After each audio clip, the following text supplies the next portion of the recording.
Hello, ladies and gentlemen, I am Sarah, and today I want to talk about my Smiley piercing. Rude. That is the piercing of your, I believe it's called your frenulum, between your upper lip and your gums. I have too big of a horseshoe in it currently. It is supposed to be smaller. The balls of it are only supposed to show, when you smile. Mine is too big and always shows, aside from the fact that I am very smiley. Some people confuse it for braces on me because it is a little too big, but what I usually have in it is a curved barbell, and that is in my ear. And for those of you who are wondering what's the point of having a curved barbell in there if nobody can see it, I have a really big smile and a very small piece. My little piece. Yeah. And so it shows for me. My dogs are fighting. Some information that I looked up, but for those of you who would like to know, who like watching piercing videos, or who want to get one, when it was done, I didn't use a clamp. I didn't have the clamp on it. Didn't think, that it was necessary. It wasn't super bad either. I have a 16 in it. Some people put a 16, some people put an 18. My friend has an 18 in hers, and I have a 16 in mine, which is 16 is your standard piercing. That's your eyebrow, your ear, not like this ear, but typically your helix. I don't know why I showed that sided. Your helix and other modifications. Your lip, my vertical labret is at a 16, that sort of style, versus a 14, which is bigger, and that is your belly button, and an 18 to 20, which is 20 is your regular ear piercing, and an 18 is your nose. I have mine at a 16. On the pain scale, I would say a 2. It wasn't too painful. I think the aspect of having a needle so close to my lip tissue, again, was really scary for me. I had a really scary experience with my vertical labret, so having a needle that close to my face at all was horrifying. But it didn't hurt that bad. It felt like a pinch, and the most scary part was seeing it flex. This tissue piece right here, this little fleshy piece, will flex when a needle goes through it. So it's like, oh, whatever. And it scared the crap out of me when I did it. I was like, what the fuck? Did I screw up somewhere? What did I do? What did I do wrong? Nothing. I did nothing wrong. It was perfectly fine.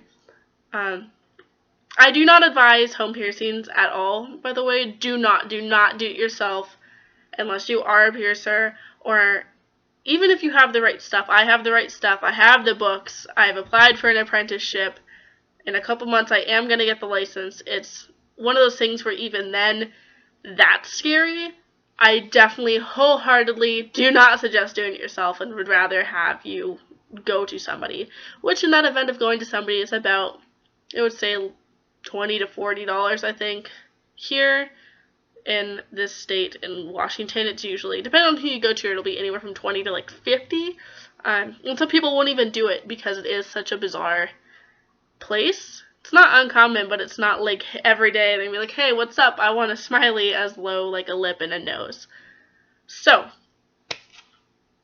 healing wise, it didn't take that long. It took 2 weeks. It's a mouth piercing, and typically with oral piercings, from what I heard and from my experiences, they heal quite fast just because there is good bacteria in there always.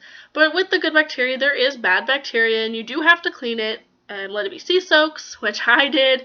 Hated it, but I also brushed my teeth once more a day, so I did 3 times a day, and mouthwash, and made sure to get it in that area versus just regular toothy mouthwash. So, as long as it gets maintained, I think that's what matters. When it comes to the location, it tends to be the middle of that little frenulum piece. Mine is it was pierced a little bit south of that, so I didn't nail right through a vein. That would have made it even more painful. Do not advise that either. Bad plan. So I did mine a little bit bad, and they do migrate, and they tend rather to migrate, and they can reject. I have known people to have theirs rejected. Mine migrated south, which is why it's even farther down than it would normally be. Mine's about halfway through my teeth. I have a list of things to talk about. So it does tend to migrate. It will get a lopsided, not as in here, but like the jewelry will get a fucking weird. Possible harm. So when it comes to this piercing, there are risks that come with it, as regular piercings of the oral location, so like your tongue and your lip and the Monroe, your Medusa, anything in this oral region. It can cause gum recession because it does lie on that gum piece. It can cause, what is it called? Oh, it can cause your tooth enamel, that's the word, to come off. Like, it can break through the enamel. It's just that it's what you expect to have a piece of metal in your face inside of your mouth. Is exactly what you expect it to be. So if you have oral piercings, then you kind of know. But if you don't have oral piercings, tendency is for gum recession, or I don't know if it's anybody else, but with oral piercings, if I have one that touches the in piece of my lip, the lip tissue will get a little imprint of it, and then the tooth enamel can be removed. My tooth enamel hasn't changed, my gums haven't changed. Do have a little bit of an imprint on the inside of my lip. That's not a big deal for me. Also, taking it out and in is pretty easy. I took it out to get my ID photo. That wasn't hard. You just kind of pull the ball off like you would a normal horseshoe and then pull it out. It feels weird. I need to clean it. It's really bad. Feels weird. You go back to normal. You can put it back in just as normal. It's not bad. Once you have it out, though, it feels a little weird because for me at least, when I had it in, it tickled the first couple weeks. It itched and it tickled. It didn't feel like anything else. It didn't hurt. It just itched and tickled. And now when I put it back in, it feels normal. But when I pull it out, there's just nothing there anymore. So it feels a little weird because I'm so used to smiling with it in that my lip kind of like wants to pucker.